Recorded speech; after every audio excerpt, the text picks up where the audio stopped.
जमाते इस्लामी हिंद खामगाव शाखेच्या वतीने नगर परिषद प्राथमिक शाळा क्रमांक 4 जिया कॉलनीच्या मैदानावर उपस्थित नागरिकांशी संवाद साधण्याच्या कार्यक्रमाचे आयोजन करण्यात आले होते।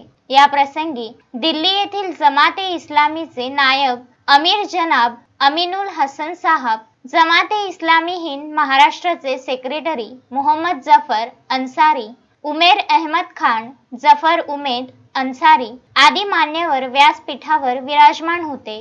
कार्यक्रमाची सुरुवात हाफिज अतिकुर रहमान यांच्या कुराण पठणाने झाली। कार्यक्रमाचे प्रास्ताविक उमेर अहमद खान यांनी केले। यावेळी मोहम्मद जफर उबैद अन्सारी यांनी उपस्थित सर्वांचे आभार मानले। जफर अन्सारी यांनी आपले मनोगत व्यक्त केले। या प्रसंगी अमीनुल हसन हुसेन यांनी उपस्थित युवक युवतींना महिला व पुरुष यांच्याशी सदरहू विषयावर मार्गदर्शन करताना भाषण केले।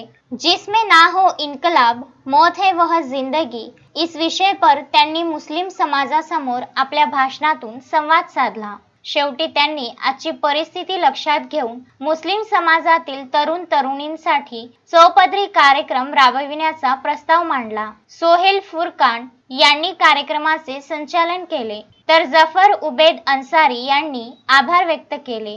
या कार्यक्रमास खामगाव शहर व परिसरातील शेकडो मुस्लिम महिला व पुरुष मोठ्या संख्येने उपस्थित होते।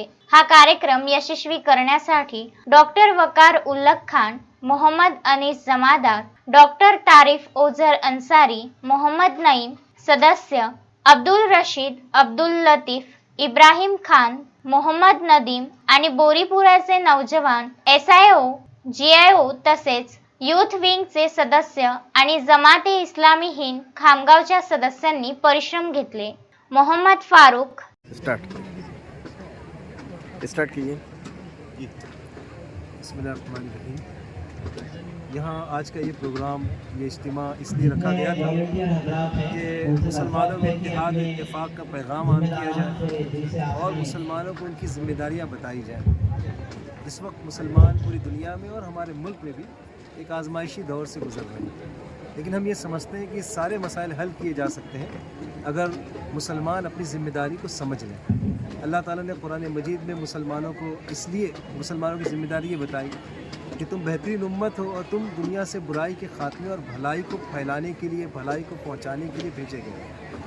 हमें अफसोस है कि बहुत सारे मुसलमान अपनी ज़िम्मेदारी को भूल गए हैं। हम चाहते हैं कि मुसलमान अपने इस भूले हुए सबक को याद करें, अपने अंदर इत्तेहाद और इत्तेफाक पैदा करें, इस मुल्क से और इस दुनिया से बुराई को ख़त्म करने की कोशिश करें और भलाई के पैगाम को आम करें। बस यही है हमारा पैगाम, और इसी के लिए हम मुल्कों में, अरे गांव-गांव में, शहर में फिर रहे हैं। जी हाँ, शुक्रिया।